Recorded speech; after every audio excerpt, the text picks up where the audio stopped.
Think a woman can physically compete with a man in sports?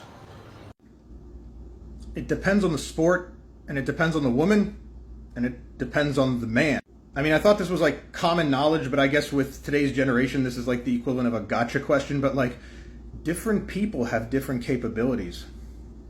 Do you want to look at the data? Let's look at the data. There seems to be an average of about a 10 to 12% difference, depending on the sport, sometimes more, sometimes less, in performance between men and women at the top level.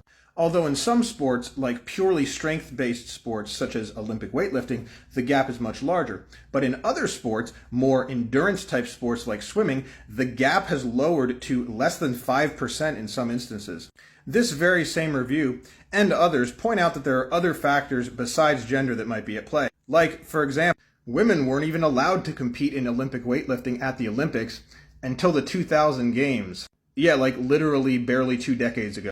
And women's athletics has been historically underfunded when compared to men's athletics, getting far less money and visibility and far less quantity of athletes who compete. So it's quite possible that this has some influence on performance. I mean, men have a much larger pool and a much larger amount of money going to fund their athletics. Also, men are a lot stronger than women, not when size and muscle mass are taken into account. And this is not just from one study. There's been at least 3 major papers over the last 35 years that have shown this. Men and women tend to be about equally as strong if they have the same amount of muscle mass.